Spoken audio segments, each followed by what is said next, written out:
wabarakatuh. Perkenalkan, nama saya Andi Muhammad Aksan Yusuli Amran, NIM 2003 00501039, kelas ekor B. Saya akan menjelaskan sedikit tentang pengembangan kekuatan dan power. Pengembangan kekuatan dan power. Kekuatan otot dan power merupakan faktor penting dalam menentukan keberhasilan dalam sebagai cabang olahraga dan merupakan faktor yang penting dalam semua cabang olahraga yang didominasi kecepatan. Data ilmiah menunjukkan bahwa kekuatan otot dan power juga merupakan faktor penting bagi olahraga dengan komponen daya tahan yang besar seperti lari jarak jauh atau cross country. Biomotor ability. Performa seorang atlet didominasi 3 komponen utama, yaitu kekuatan, kecepatan, dan daya tahan. Dewasa ini sebagian besar aktivitas olahraga diklasifikasikan berdasarkan perdominan biomotor ability hanya pada olahraga lari jarak jauh. Komponen utamanya didominasi oleh daya tahan dengan kecepatan lain. Otot yang kuat dan bertengah akan meningkatkan kecepatan lari. Kekuatan didefinisikan sebagai atau torque atau rotational force yang dihasilkan otot atau sekelompok otot. Selain itu, kekuatan didefinisikan sebagai kemampuan sistem neuromuskular menghasilkan gaya melawan tekanan eksternal.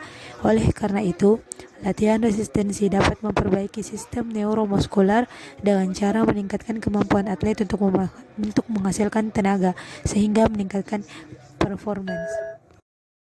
Faktor-faktor yang mempengaruhi kekuatan terdapat pada 7 faktor. Yang pertama, jumlah motor unit yang terlibat atau rekrutmen. 2. Jumlah motor unit yang tersimulasi atau rate coding. 3. Jumlah motor unit sinkronisasi. 4. Siklus pemendekan pada peregangan. 5. Derajat inhibisi neuromuskular. 6. Jenis serabut otot. Dan 7. derajat hipertrofi otot. Rekrutmen motor unit. Rekrutmen unit menaik motor berhubungan dengan jumlah motor unit yang terlibat. Ketika motor unit yang terlibat lebih banyak, maka jumlah tenaga yang dihasilkan oleh otot akan meningkat. Namun, rekrutmen motor unit tidak hanya dipengaruhi beban yang bekerja, tetapi juga oleh kecepatan kontraksi, jenis kontraksi, dan keadaan metabolisme otot. Inhibisi neuromuskular. Inhibisi saraf dapat terjadi sebagai hasil dari umpan balik saraf dari berbagai reseptor otot dan persendian yang dapat mengurangi produksi kekuatan. Sebagai contoh, tampaknya pada bagian Golgi tendon yang bekerja sebagai mekanisme perlindungan mencegah kerusakan otot ketika melakukan upaya kontraksi maksimal yang berbahaya. Jika pola aktivitas saraf dari mekanisme perlindungan diubah, inhibisi akan hilang dan kekuatan dapat meningkat. Jenis serabut otot. Sebuah studi cross-sectional menunjukkan bahwa kekuatan dan power atlet didominasi oleh serabut otot tipe 2 atau fast twitch 53-60%. Atlet yang berpartisipasi dalam olahraga yang memerlukan daya tahan umumnya memiliki persentase lebih tinggi serabut otot tipe 1 atau slow twitch hubungan dengan tingkat konsumsi oksigen maksimal dan lebih rendah dalam menghasilkan kekuatan maksimal. Hipertrofi otot. Peningkatan luas penampang otot diduga berkontribusi terhadap peningkatan hipertrofi otot dan terlihat sebagai respon terhadap latihan ketahanan. Peningkatan luas penampang otot akan meningkatkan jumlah unit kontraktil dan dengan demikian meningkatkan dalam menghasilkan gaya. Serabut otot tipe 2 menunjukkan sebuah plastisitas yang lebih besar, lebih cepat mengalami hipertrofi sebagai respon terhadap latihan dan lebih cepat mengalami atrofi bila latihan dihentikan. Adaptasi fisiologis terhadap latihan kekuatan. Adaptasi fisiologis terhadap latihan kekuatan dapat dikategorikan sebagai adaptasi morfologi dan adaptasi morfologi. Adaptasi morfologi meliputi perubahan gambaran, rekrutmen motor unit, sinkronisasi motor unit, jumlah motor unit yang stimulasi, dan aktivitas refleks. Jenis kekuatan. Yang pertama, kekuatan umum. Kekuatan umum mengacu pada kekuatan seluruh sistem otot, merupakan dasar untuk program latihan kekuatan dan harus dikembangkan untuk mencapai performa yang optimal. Yang kedua, kekuatan spesifik, yaitu kekuatan spesifik yang berhubungan dengan pola gerakan sekelompok otot atlet, biasanya menggunakan kekuatan spesifik pada akhir tahap persiapan. Yang ketiga, kekuatan yang berhubungan dengan kecepatan, maksudnya kemampuan untuk mengembangkan kekuatan cepat dan pada kecepatan tinggi. Kekuatan yang berhubungan dengan kecepatan sangat penting dalam semua olahraga, terutama olahraga beregu. 4. Kekuatan maksimum, yaitu mengacu pada kemampuan tertinggi dari sistem neuromuskular sehingga dapat menghasilkan kontraksi maksimum. Selanjutnya, daya tahan otot adalah kemampuan sistem neuromuskular untuk menghasilkan kekuatan secara berulang-ulang selama periode tertentu. Selanjutnya, kekuatan absolut, yaitu mengacu pada jumlah tenaga yang dapat dihasilkan memperhatikan berat badan. Maksimal seorang atlet dapat diukur dengan satuan pengukuran pengulangan maksimum atau disebut dengan 1 RM. Selanjutnya, kekuatan relatif merupakan perbandingan antara kekuatan maksimum seorang atlet dengan berat badan atau massa ototnya. Selanjutnya adalah power, ialah hasil dari dua kemampuan kecepatan maksimal dan kekuatan maksimal dalam waktu yang sesingkat mungkin. Selanjutnya, latihan kekuatan. Secara terminologi yang sederhana tentang kekuatan adalah kemampuan untuk mengatasi beban yang cukup berat. Dalam pengembangan khususnya dalam peningkatan kemampuan atlet, masalah kekuatan ini perlu menjadi perhatian utama. Secara teoritis, masalah kekuatan kita dapat mengatur di mana kekuatan merupakan karakteristik mekanik.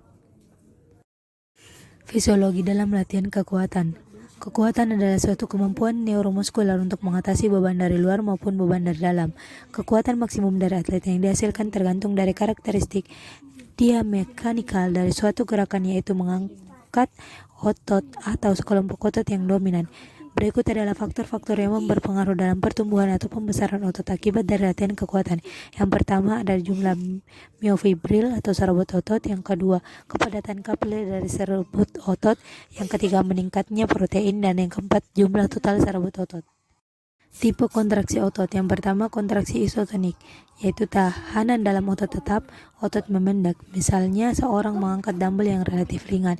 Yang kedua, ada kontraksi isomerik, yaitu tahanan dalam otot meningkat. Misalnya, seseorang mendorong tembok.